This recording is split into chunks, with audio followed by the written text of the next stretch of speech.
Welcome back to the Musical Connections podcast. Zach Snow with you once again. And joining me right now on NextIIConnect, she's a young up-and-coming singer-songwriter with 4 singles to her name and a MusicNL award nomination to boot for Pop Artist of the Year. And joining me right now is one of those nominees, Becca Bartlett. How you doing, Becca? I'm awesome. Thanks for having me, Zach. And thanks again for coming on. Once again, congratulations on your nomination for Pop Artist of the Year. Thank you so much. And you definitely deserve it. You released 2 singles, Fading Light and Close Enough, over the past few weeks or so, last month actually. And you got that nomination August 1st when the nominees were announced. So off the hop here, how does it feel to be up for Pop Artist of the Year? It is really exciting for me, honestly. I feel like as much as I'm really proud of my accomplishments this year, I'm still very much starting out in my career. I really look around at everybody and I'm like, I'm just a baby. But it's really great to be recognized in that way and know that, my music is people are responding well to it and that I'm doing something right. So yeah, I'm really happy about that. Yeah, and you're really only just getting started, and you got a really unique sound now that really makes you stand up alone from the other nominees as well. I mean, Rachel Cousins, when it comes to her, she's probably the standard bearer right now when it comes to the pop music scene.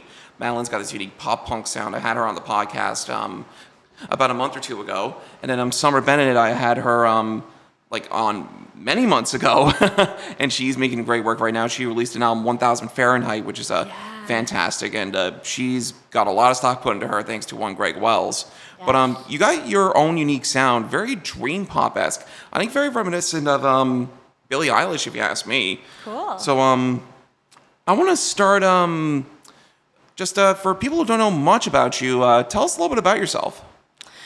For me, I really feel like my personality is wrapped around creativity and music and just using it to connect with people.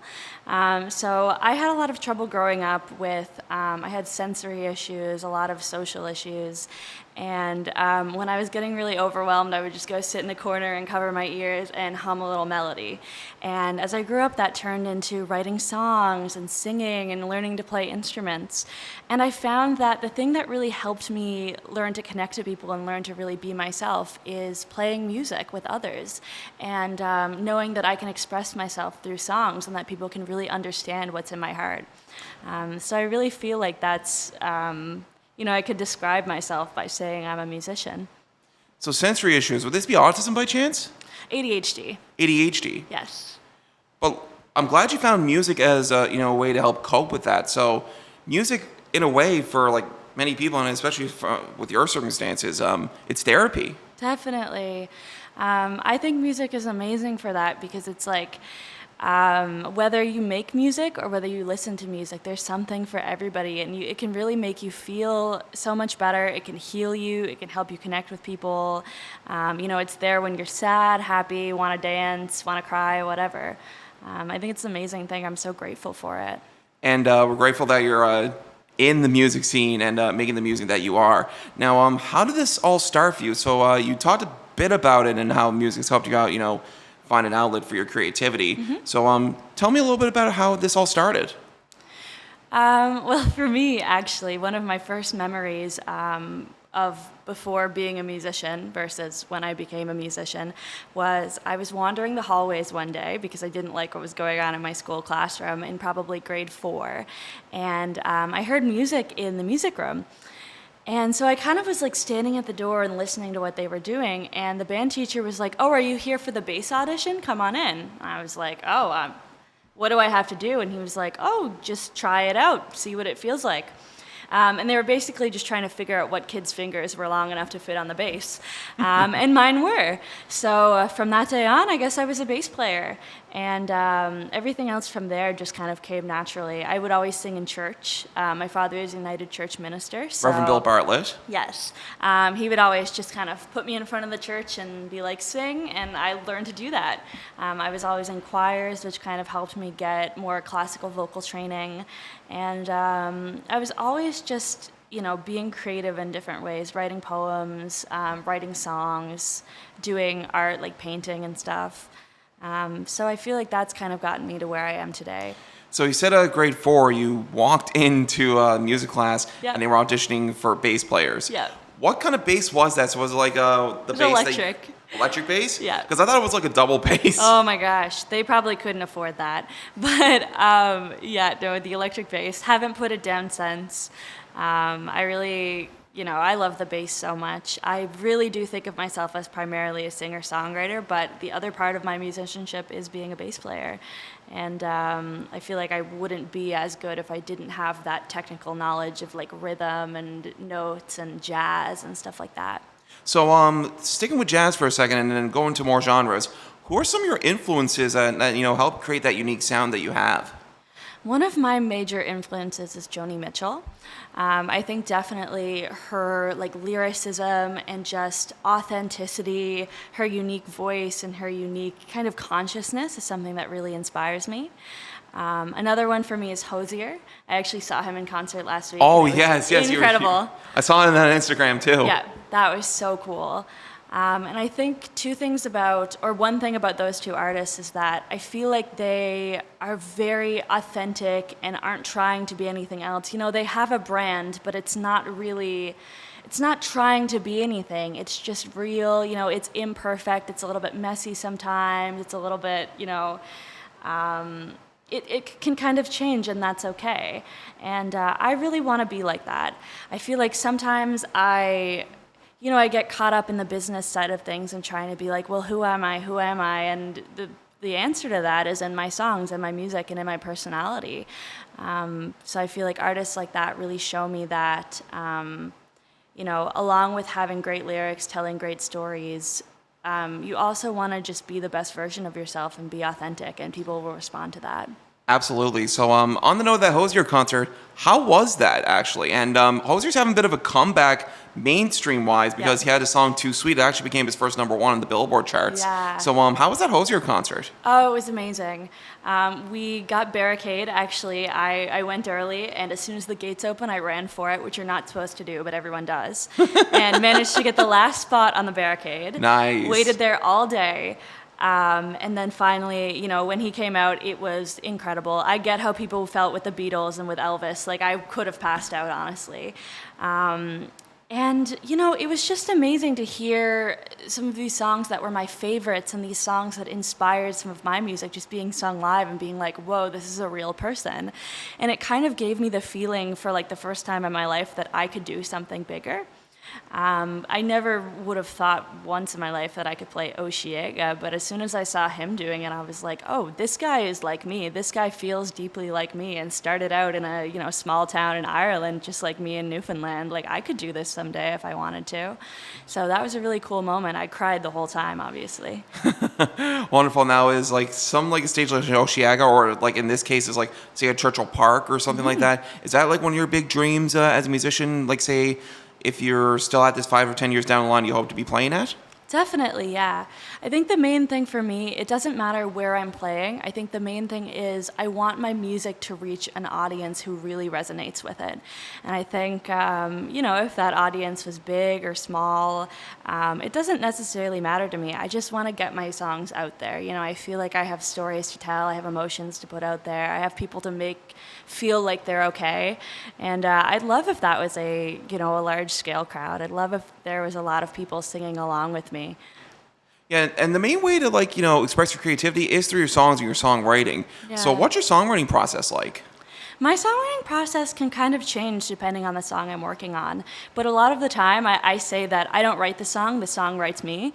I'll just be walking around one day or sitting with my guitar, and I feel like a song will just kind of come to me. It might be one line of lyric or a melody, something like that, and I'll quickly, record it in my phone. And then, I'll get to work on it. I'll usually decide if it's going to be a piano song or a guitar song. That's what I start off with. Occasionally it's a bass song.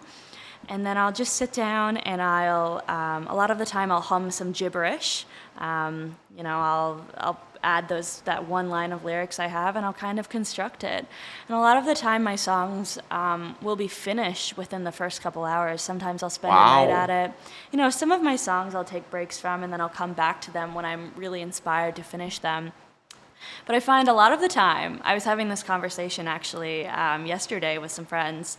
I'll write one verse, the second verse, and then I'll go and I'll write maybe a chorus, then I'll write maybe a bridge, then I'll write maybe the first verse. But I find I don't really start with the first verse because I like to start my story from the inside and then work it out. And then by that point, I know what the perfect opening line is to introduce people to my song and let them know kind of what they're getting into, kind of hook them. That's an interesting way to put it because like you find that a lot of singer-songwriters would start from like the first verse and then work their way down, but you start from the middle because in the end you're gonna want to like to get people to that climax of the story. So that's a great way of thinking about your songwriting. Yeah. Yep, I feel like the first verse is too much commitment. You gotta work it out first. I gotta know what's going on in the song before I give it that perfect opening or that perfect chorus. Now, that first song you put out about a few years ago was called Dreams Were Made for Sleeping. Yeah. So tell me a little bit about that song to start with. That song was one that I wrote when I was kind of observing some friends of mine going through breakups. And I had gone through a similar thing where it was around the beginning of summertime and I was noticing everybody, going out with the person they were dating. It was actually, it was when the COVID lockdowns were starting to kind of finish up. Oh, yeah. And I was just kind of thinking, I was like, man, like, I don't have anyone to do this with. I don't have that many people in my bubble. Like, maybe I should go back to my ex-boyfriend. No, that's a terrible idea. We're going to write a song. Bad idea. Always a bad idea. Really didn't want that. And so I started writing this song that wasn't necessarily about just my experience, but the experience of a breakup in general, where, you don't want to get out of bed in the morning. You don't want to, wake up and be conscious and walk around because every memory just reminds you of them and it's so painful. I think for me, in my songwriting, I use a lot of messages of like night and day, sun and moon, sunsets, because nature is something that's very important to me. And I've noticed those motifs coming up a lot in my songs. So when I was able to do Dreams Were Made for Sleeping, I was able to kind of create cover art that went with it. The cover art is a bed kind of in the woods with the moon over it. I was able to make a really amazing music video for that with my friend Eric Elliott. That was a very fun process. And another fantastic part of that song was working with Pete. That was the first song I actually recorded with him, Pete McDonald. And, he really took the time to teach me everything. He wasn't just recording it for me. He was kind of showing me the ropes of everything. And, we took that song from just being a little, guitar song with some lyrics I like to being, a full-on kind of production. And I was really happy with it. I really love that song, and I'm glad that was kind of what I was able to enter the world with. Wonderful. Now, that was the first collaboration you've had with Pete. You've worked on two more since then. Let's just stick with Pete McDonald for a second because, of course, he is the co-front person of With Violet. Sarah Newell's the other one, who's also the communications manager at MusicNL. And Pete's got his own studio out on Clyde Avenue in Mount Pearl called Clyde Avenue Studios. He's doing some great work out there. What lesson did you take away from him, from working from him, that you'll take away for the rest of your life? Well, first of all, he's just a fantastic human altogether, one of my favorites. Pete was actually my guitar teacher back in the day. Probably started when I was around 15. And, after I kind of graduated from the guitar lessons, we started working on writing some music together. And, we just became really good friends. And I found that, Pete really believed in me. He was one of the first people to kind of be like, hey man, you got something here. Like, you should release these songs. I would always just bring these songs to him and be like, hey, I wrote this song last night, just casually. And he'd be like, this is fantastic. And I would be like, really? 'Cause I didn't know, right? And, so it was really cool for me to, first of all, we worked on a song called Calypso together. He came to me, actually this was also during COVID, and said, hey, I'm going to be putting out a collection of singles. Would you like to write something for me? And I was like, of course. And a song Calypso came out of it, which I really love. It's such a great tune. He does a fantastic job with it. And after that, I was really excited to get into the studio with him. He was the only producer I knew, so I was hoping he was good, and of course, he didn't let me down. He's fantastic. Oh, yeah. And not only that, but he's not only a good producer with great attention to detail, but he's just someone who really cares about the music and making people feel comfortable, which is one of my favorite things about being at Clyde Avenue Studios. So when we went in for Dreams Are Made for Sleeping, he was able to teach me not only sort of the ropes of like how close to stand to the mic, how to use certain things on Pro Tools, but I think one of the main lessons he taught me is to that I'm able to make decisions and that I need to keep my own voice in this and not to let anybody else tell me I'm wrong or make me feel stupid or, take advantage of me. Not in any terrible way, but in little ways taking creative liberties or, just trying to get money without caring about the project. He told me, he was like, if you need to trust your gut, you have something fantastic here.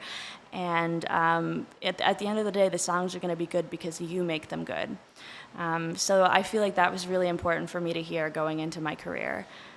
Absolutely, and you got to start somewhere too. And Pete was able to, help launch you into where you're to right now. I mean, you've put out 3 singles since then. You've put out "Wrong," which you worked on with David Schell, yeah. And then 2 of those other singles, "Fading Light" and "Close Enough," you worked on with Pete.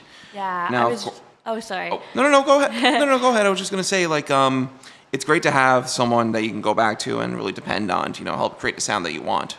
Definitely, yeah. When I decided I was going to go in and record "Fading Light" and "Close Enough," I knew he was the person to go to, obviously, because he's just so good with those little details and making everything sound really he's able to capture my emotions well. He's able to capture the simplicity that I want in these songs. These songs aren't big productions. They're just simple vocal and guitar tracks, a little bit of harmony in there, but they're really about the feelings in them. So I was able to go in and, he just took them and made something really great with the sound. For sure.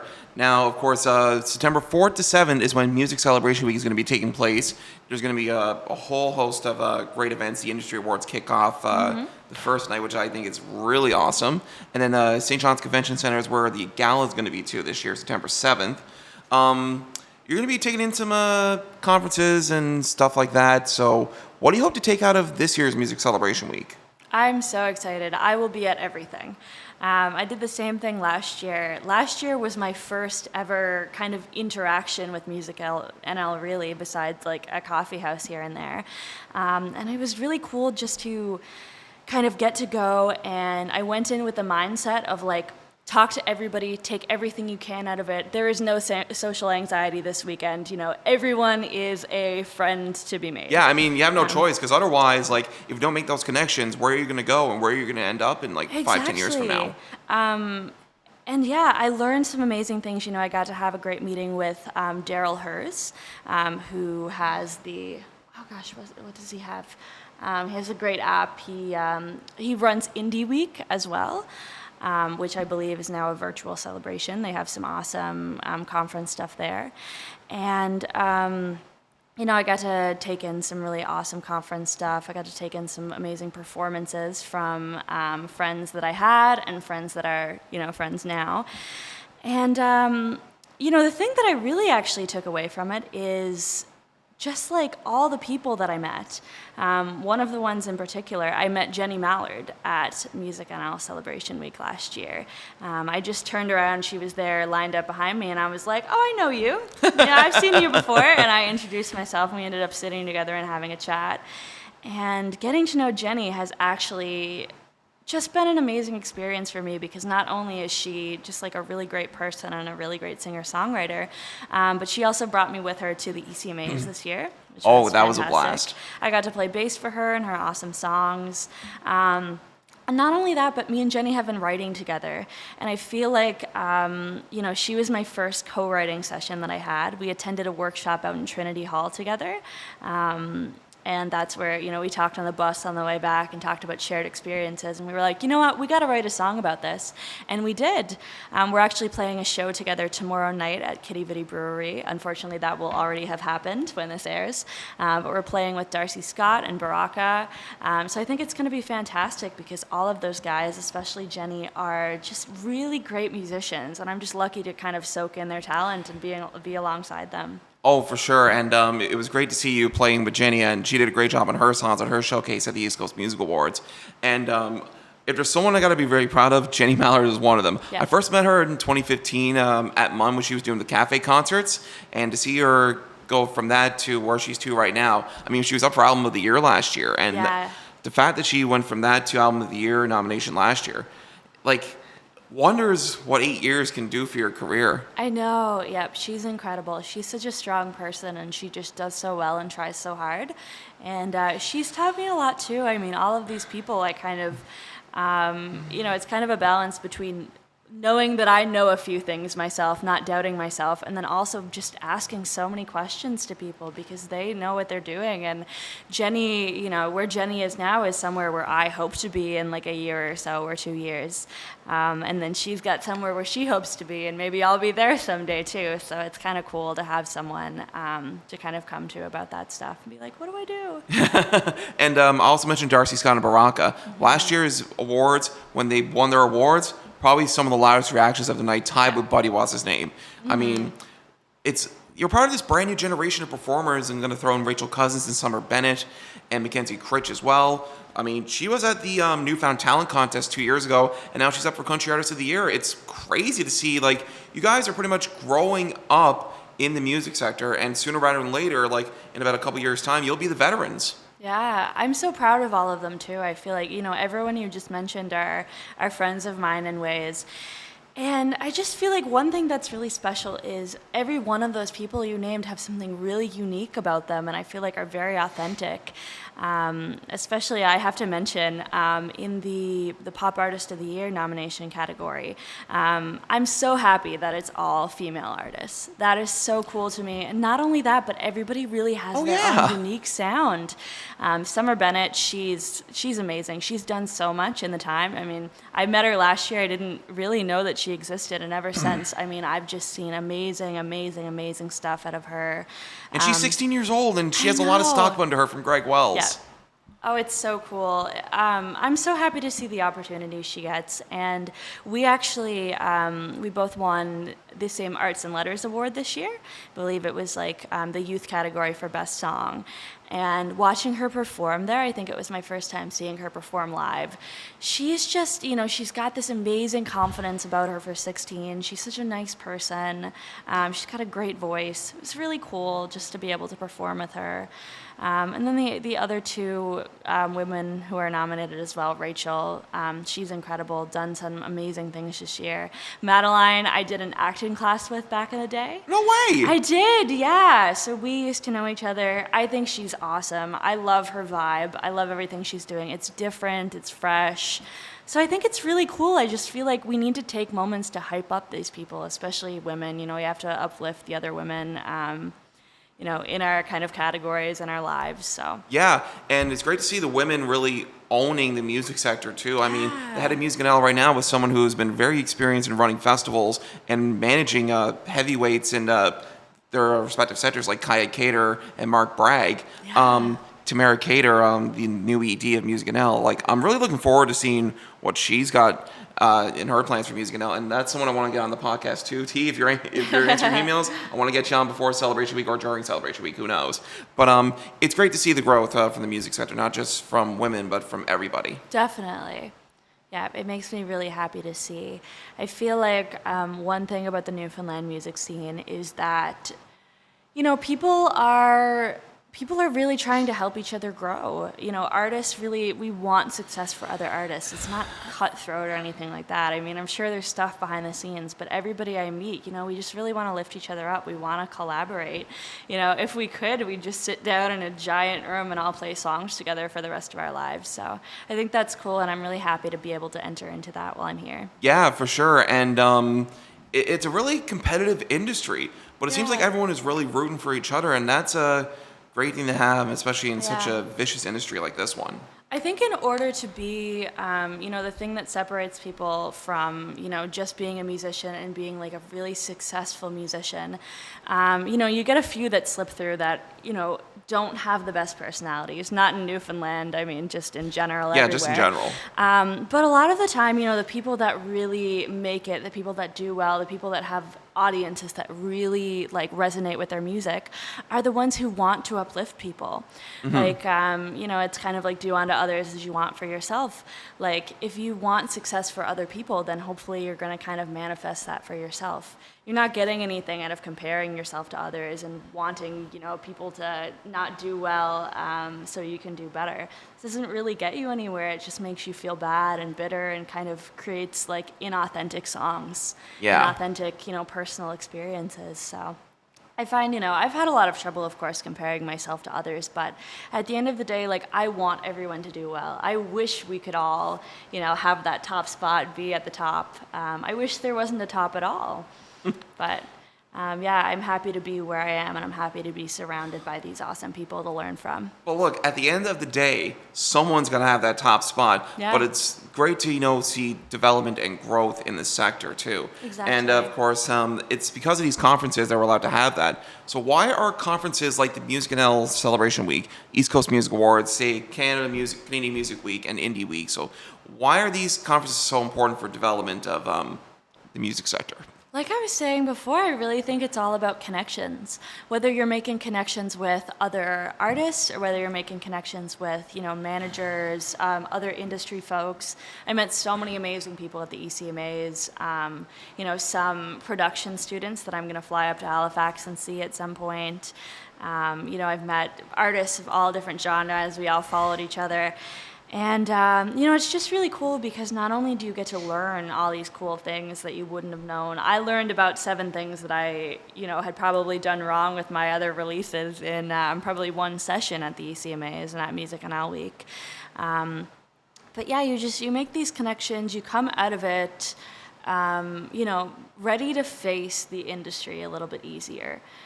It's tough, it's a new world, especially with the digital age on the go. It's so good to have real people telling real experiences, people you can ask questions to instead of just Googling how to be a musician. Yeah, and having AI dominate the whole thing, too, as well. Yeah, I actually went to a session at the ECMAs called AI Helpful or Threat, and I left pretty stressed out, honestly. It seems that threat is the general vibe. But one thing that I think the positive thing that came out of it is, the main reason people want to listen to music is because they feel connected to it.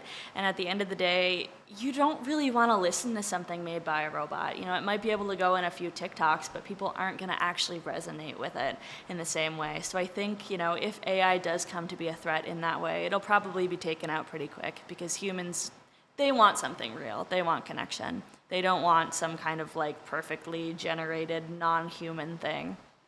Yeah, for sure. Now, of course, these 2 new songs that you just recently put out, you worked on with Pete McDonald, and you've had Fading Light and Close Enough. So I want to talk about the most recent one you put out, Close Enough. So tell me a little bit about that. Yes, Close Enough is, it's a song I wrote that I feel like I didn't really have a choice but to create this one. This one wasn't, a conscious thought where I sat down at my guitar and said, I'm going to write a love song. It actually started out as a poem that I said I'd never show anybody. Because I don't really write poetry. I don't really, I usually write songs. I usually write things that are meant to be shared. But, I had just started dating my current partner. And, I just felt so strongly that I had to write it down. And I wrote this poem about how I felt like I just couldn't be close enough to him. I just wanted, if we were stars and we collided, if we were the sun and the moon and there was an eclipse, like we still wouldn't be close enough because I cared about him so much. And said I wouldn't show anyone, showed him the next day. Was really embarrassed, but he loved it. And then I realized, it had to be a song. because I felt like not only did I want to be able to, sing it for him, look him in the eyes at a show and be like, this is for you. You are, my muse in this way. You really deserve this. I wanted other people to kind of be able to listen to that and, have something that represents their love for their significant other. Or, it's a song that doesn't necessarily have to be romantic. You can feel that way about your best friend or like a parent or something. It's just about not having the words to express how much love you feel in your heart and how close you just want to be to someone.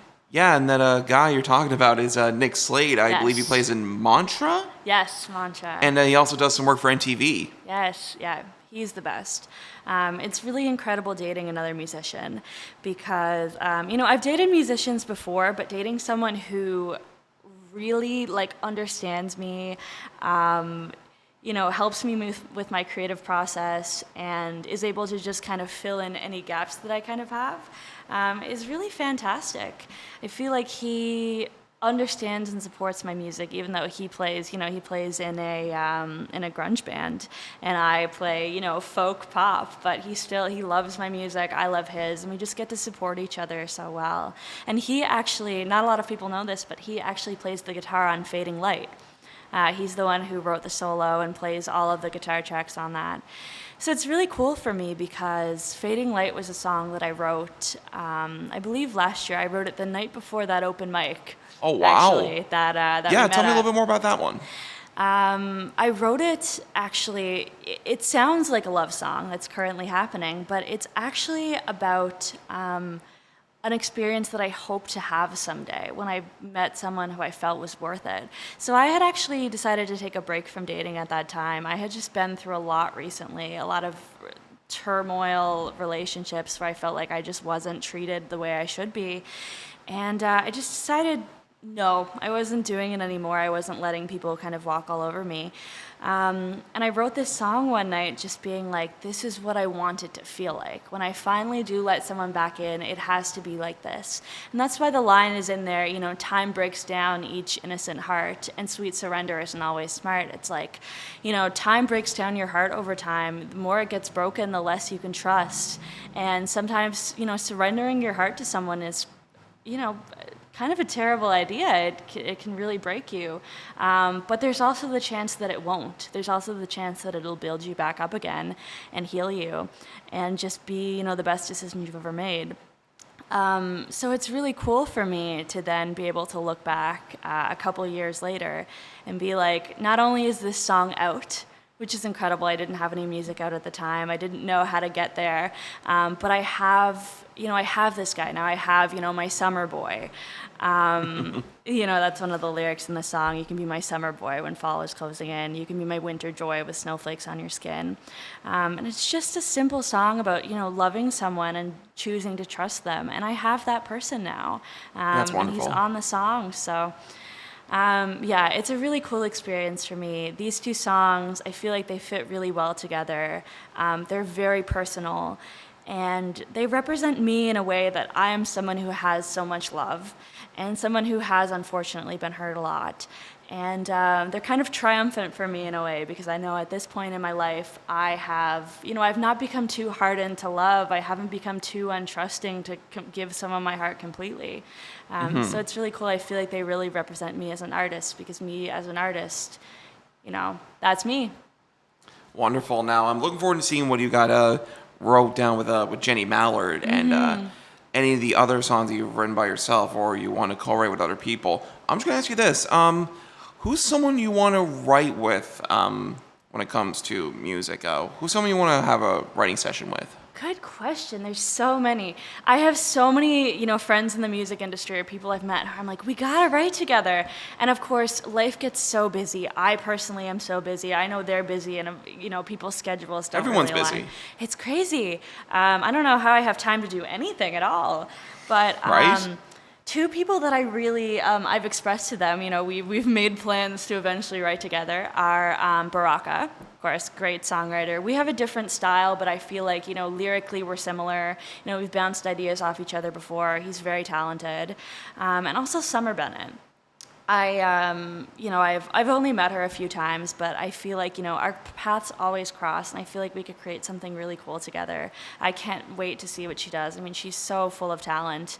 And she's only 16. It's crazy. I know. I was nowhere near that when I was 16. When Me I was neither. 16, I was like crying about how I, wasn't far enough in my career yet, and I couldn't get music out, and I didn't know what to do, and like, it's so cool to see what she's doing, and I'd love to work alongside her, see what her process is like. For sure. Now we're gonna play one of your songs shortly right after this conversation. Awesome. Now you just had a songwriting circle down at Kitty Vitty Brewery. I may be wrong with the location. It is. That one will be tomorrow night. Yes. So when this airs, it will have just happened. So it was with Darcy Scott Baraka, yourself, and Jenny Mallard. Yes. So what are your future plans aside from Music Celebration Week? What are your plans beyond that? I have a lot of things in the works, I feel like ever since I came back from Osheaga, ever since I, have been collaborating with these people, just in the last little while, I have just been very creatively liberated. I feel like, I was having a lot of trouble believing in myself for a while there. I kind of had this sense that everybody sort of saw me differently than everyone else. They kind of pitied me, or they, didn't like my music. They were all lying to me, which is just stuff in my head. But I kind of had a breakthrough recently of like, authenticity is more important than trying to be something that people like. The right people will like you anyway. So, I have an EP that I'm working on that's very reflective of that. It's very me. It's not trying to be anything else. It's called Me, Myself, and a Mirror. Oh, wow. That's actually the name of the title track as well. Nice. And the songs on there will be songs that span from, this year to probably 5 to 7 years ago that I've written.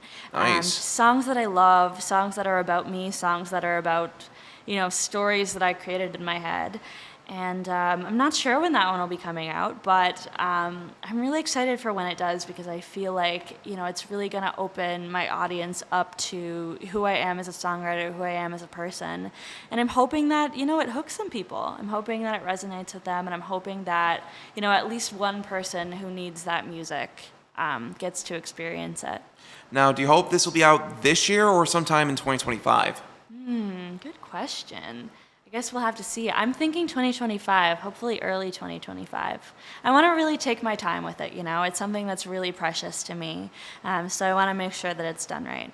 And for people who want to keep track of what you're going to be up to, where can we find you socials-wise, and do you got a website? I do. My website is beccabartlett.com. You can also find me on Instagram, TikTok, Facebook, wherever, under either Becca Bartlett or Becca Bartlett Music. It should come up pretty easy. And, I'm on all the streaming services, too. You can look me up wherever you get your music. Well, Becca Bartlett, thank you so much for coming on the Musical Connections podcast. And I'm so proud of how far you've come from when I first met you at that open house to now. And it's only onward and upward from here. So thanks for coming on NextIIConnect. You have a wonderful day. And congratulations once again on your MusicNL Award nomination for Pop Artist of the Year. Thank you so much. I really appreciate you having me. This was a great chat.